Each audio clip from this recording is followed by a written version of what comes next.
সিলেটের সাবেক mayor BNP চেয়ারপারসনের উপদেষ্টা আরিফুল হক চৌধুরী লন্ডনে এসেছেন। হঠাৎ এই সফর নিয়ে চলছে জল্পনা কল্পনা। বিশ্বস্ত সূত্র বলছে আরিফুল হক চৌধুরী দুটি মিশন নিয়ে লন্ডনে এসেছেন। প্রথম মিশন হচ্ছে সিলেট সিটি কর্পোরেশনের প্রশাসক হিসেবে যে দায়িত্ব তিনি পেয়েছেন সেটা তিনি গ্রহণ করবেন কিনা, এমন সিদ্ধান্তের জন্য তারেক রহমানের মতামত নিতে চান তিনি। তারেক রহমানের সিগন্যাল পেলে তিনি সরকারকে সম্মতি জানাবেন। দলের শীর্ষ নেতার সঙ্গে দেখা করার পেছনে আরেকটি মিশন হচ্ছে, যদি প্রশাসক হিসেবে দায়িত্ব নেন তাহলে তিনি ভবিষ্যতে এমপি পদে নির্বাচনের সুযোগ পাবেন কিনা। কারণ সিলেট এক আসনে আরও কয়েকজন হেভিওয়েট প্রার্থী আছেন। আরিফুল হকের মূল টার্গেট সংসদ নির্বাচন।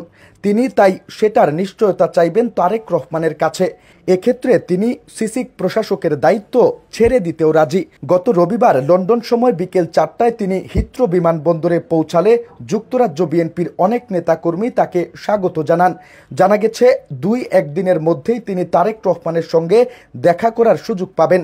এদিকে হিথ্রো বিমানবন্দরে সাংবাদিকদের প্রশ্নের উত্তরে তিনি বলেন, লন্ডনে সবার সঙ্গে দেখা করার উদ্দেশ্যে এসেছেন।